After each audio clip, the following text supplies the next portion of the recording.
My assumption is that he dang right he wants to be back. Why would he not?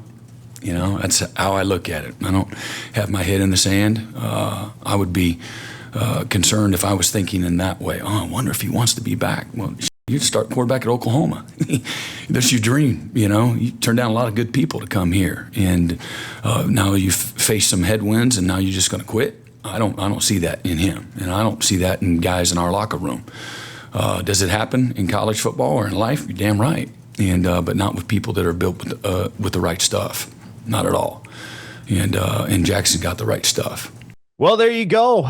That's what Brent Venables had to say in response to a question that I guess didn't directly ask, hey, is Jackson Arnold leaving at the end of the season? But in so many words asked, hey, is Jackson Arnold leaving at the end of the season? And of course, that has been a very popular topic of discussion over the last few weeks as the quarterback flip-flop has occurred between Arnold and Hawkins, Jesse Crittenden. That is where we're going to start this morning on Quick Slants. Again, that is Jesse. I'm Parker. This is the OUinsider.com YouTube channel. And we heard from Brent Venables yesterday in his weekly press conference, and it was a memorable one. The longest midweek press conference that we have ever endured during the time that Brent Venables has been the head coach at Oklahoma.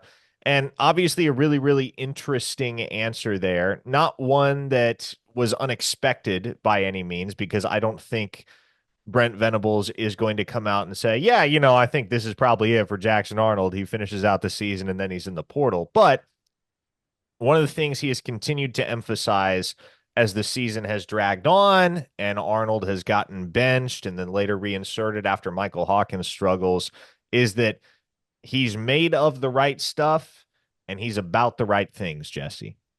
Yeah, and look, I think this answer touches on something that fans are going to be thinking a lot about, which is not only this quarterback room, but what does this offseason look like when you've got two guys like Jackson Arnold and Michael Hawkins? Is it even possible to keep both of them? Is it for a sure thing that you're going to be able to keep one of them? And with this era of the transfer portal and NIL, combine that with Oklahoma's 4-4 record, that's an anxiety. That's a thing that not only fans are going to be thinking about, but that's absolutely something that Brent Venables is going to be thinking about. And I think his answer touched on maybe some of that anxiety when it comes to where this program's at right now and their ability to keep people. But Parker, the other thing that was interesting for me is he went on in that answer to talk about NIL and how this program is in a good place with NIL. But ultimately, he said, we want people that want to put on the crimson and cream. And to me, Parker, that is going to be kind of the theme of the next few weeks in this offseason for Brent Venables. Is obviously he wants NIL and all those things to supplement why people want to come to Oklahoma. But ultimately, especially when it comes to someone like Jackson Arnold, he wants them to be here because they want to be here at the University of Oklahoma. And now that's going to be a question with someone like Jackson Arnold. Is that enough when you've had the season that you've had this back and forth? Is that going to be enough? Maybe time will tell, but it was probably the most interesting answer he's given to a question in quite some time. Before I weigh in here, let's hear those exact comments regarding NIL from Brent Venables. Take a listen.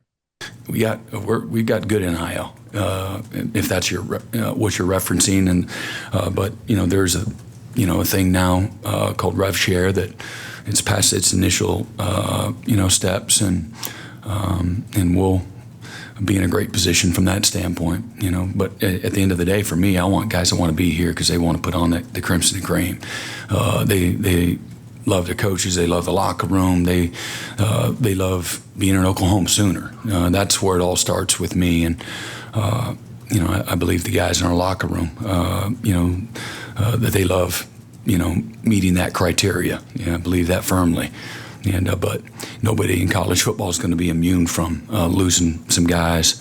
That's all going to be part of it. And again, if the storms are a reason why guys want to leave, then I'm all for it. I'll help them pack their bags. I believe in that too. And but our guys are strong-minded. They believe in what they're doing. They believe in each other and believe in their opportunity. Thankful for their opportunity. I see that by how hard they work, how hard they fight, how hard they compete.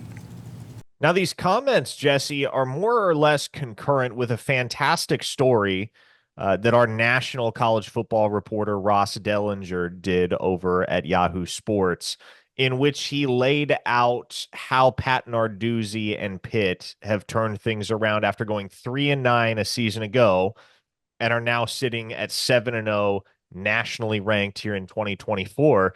And what's particularly interesting and particularly compelling about his story is that the crux of Narduzzi's approach this offseason was, I'm going to clear out all the players that are asking for more money than they're worth. I'm going to clean house on my offensive staff. I'm going to get new minds, new thoughts, a new direction in here on the offensive side of the football.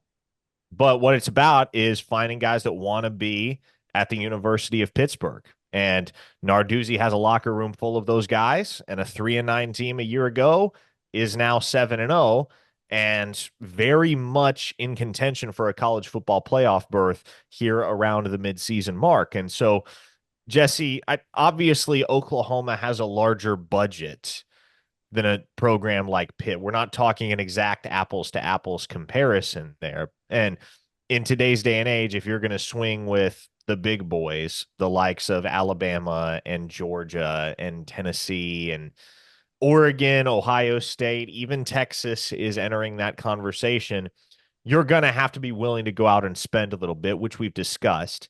But how realistic is it, do you think, moving forward, that this program can continue to build a nucleus of players that want to be at the University of Oklahoma, not just because of what the university can offer them in terms of financial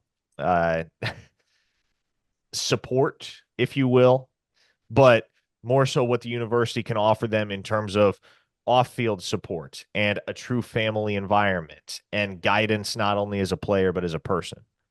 Yeah, I mean, how realistic is it? That's going to be the question, because the reality is where Oklahoma is right now, this is completely unprecedented for the program. It's not just being 4-4. It's not just being in the SEC, all of those things being pretty obviously unfamiliar for Oklahoma, but it's also now you've got NIL and a transfer portal that's completely changed the landscape. And now you've got a head coach in Brent Venables, who this isn't year one, but this isn't year 20 for him. You can see where he's still trying to learn how to be a head coach, especially in this new environment. And Parker, to me, some of his answers yesterday, especially when he touched on NIL, to me kind of felt like he was sort of drawing a line in the sand to say, yeah, we're going to incorporate those things. But ultimately, it is kind of still that old school mentality of, ultimately, we want you here. We want you to be here if you want to be here. And if you don't want to be here, we'll look elsewhere. In the University of Pitt situation is an interesting one to mirror, because that it's impressive how that's working, because there's a lot of ways that could have been a disaster. Mm-hmm. And also in some ways, isn't that kind of the situation that Brent Venables is looking at with how bad the offense is? Is there an argument to be made that you're going to need to clean house, that you're going to need to see what players you feel like you can keep and which ones you want to move on from, and try to rebuild the program? The question is, can you do that with a mindset that isn't necessarily forward thinking when it comes to NIL? And when you have a quarterback like Jackson Arnold, is it going to be enough for him to just say, hey, you picked here to be the University of Oklahoma, we want you here? Is that going to be enough to keep somebody like him? Are they going to be willing to have that kind of mindset? Or are they going to have to get a little bit more with the times in terms of being willing to offer more money that maybe they've been hesitant to do so? That's what we're going to find out over the next few weeks. That's what we're going to find out this offseason. And ultimately, Parker, those kind of questions are going to dictate how successful Brent Venables is for the rest of his tenure at the University of Oklahoma. And I will say, in the last couple of recruiting cycles, I think Venables and his staff have done a tremendous job of identifying and landing elite talent, elite football players that want to be at the University of Oklahoma for more than the paycheck. Now, we're going to get an opportunity to see several of those guys, you would imagine, in an expanded role here down the stretch. One particular player that Brent Venables referenced that could, you would hope, be a significant and very necessary answer in the offensive trenches is freshman offensive tackle Isaiah Autry-Dent, who's being promoted from the scout team to the 2 deep for this main game. Here was Venables' opinion, if you will, on what Autry-Dent has done as far as getting ready for an opportunity like this one, and how much he might be able to contribute to this program this week and moving forward the rest of the way in 2024. He's had a great fall. He's going against really good people. And again, what you see on game day shouldn't necessarily overwhelm you. It's not going to be dramatically different. You know, they're going against an elite group of players on defense that know how to practice. They're going to show up and they're going to bloody your nose every day in practice if you're not ready to fight back. And so we've really developed a great environment for those young offensive linemen to train in every single day. And several times this year, he's been the Scout Offensive Lineman of the Week. And last week he was as well. He's really improved.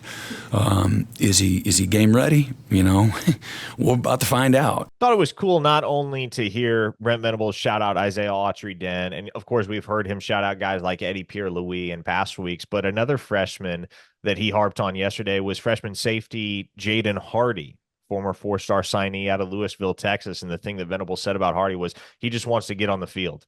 Anyway, anyhow, he wants to get on the field. He wants to be out there playing. He wants to be out there competing. Yeah, he's a safety, but if you asked him to go do pretty much anything, he'd run out there and do it. So, honestly, Jesse, with where this season is at for Oklahoma, sitting at 4-4, you got the SEC bye game coming up, but then you got an absolutely brutal finishing kick to your very first SEC conference slate as a member of this conference. Well, you got to be thinking ahead to 2025 to a certain extent now and making personnel decisions accordingly. Hey, what can this guy do for us, not only here in 2024, but what might some snaps, some live reps down the stretch this season do for him, his confidence, his readiness leading into 2025? Yeah, and obviously it's never ideal when you've got guys like Jacob Sexton and Jake Taylor where you don't know when they're going to be able to contribute the rest of the year, especially with Jacob Sexton. That's never ideal. But Parker, the weird thing about kind of what's happened with a guy like Isaiah Autry-Dent is normally you get to this point of the season, and when you've had a season like Oklahoma's that's gone off the rails, you have to start weighing, when do we go all in on development, and what and do we do that at the risk of maybe sacrificing some competitiveness now? With a guy like him, you kind of get to do both, because for one, you kind of have no option but to play a guy like him, a true freshman like him, because of the injuries and also because of how bad that offensive line has been. And on the same front, you can use this as kind of a way to further his development by getting him on the field reps.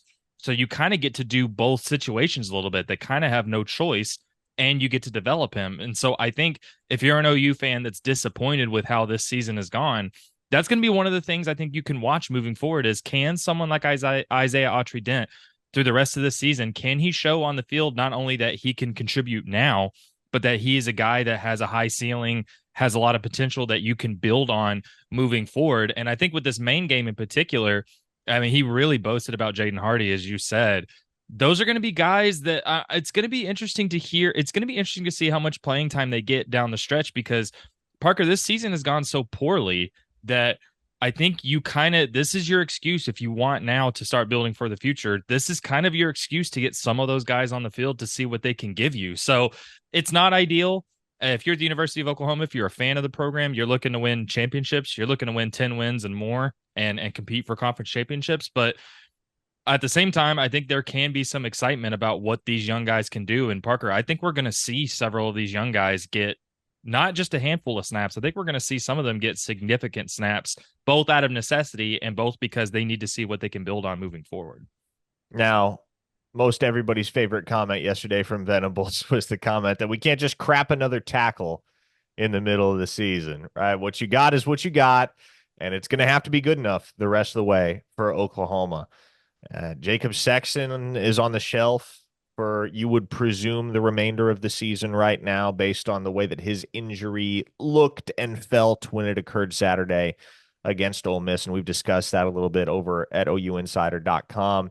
Logan Howland was ineffective. Spencer Brown has been ineffective. Howland's young. He's learning in real time. It feels like Brown might have just been a poor eval. And honestly, there's not really much of a might have there. It looks like that just was a poor eval by Bill Bedenbaugh and the OU staff. And, you'll get a dud every now and then. It happens. Michael Tarquin has been the one consistent guy, and even he is a little bit banged up at the moment. And so Isaiah Autry-Dent is a guy who may very well be needed on the field Saturday. Not just the type of guy that you would like to see on the field if the situation presents itself, but no, he may have to go out there and start.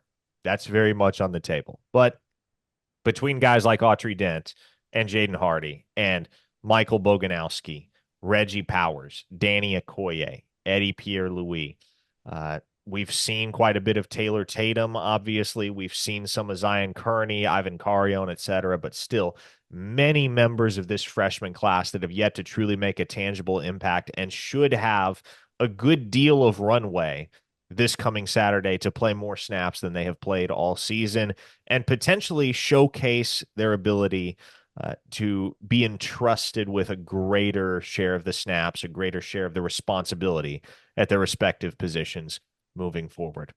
That's Jesse Crittenden. I'm Parker Thune. This has been Quick Slants on the OU Insider YouTube channel. Hit subscribe. It helps us out. Take a look at all our content. If you're not yet inclined to hit subscribe, just go click the channel. Look through the stuff that we're bringing you every single week. Trust me, folks. If you're an OU football fan, this channel is one that you're going to want to stay tapped into. Obviously, we would recommend that you go check out OUinsider.com as well, where you can get all of the exclusive team and recruiting intel for just a few bucks a month.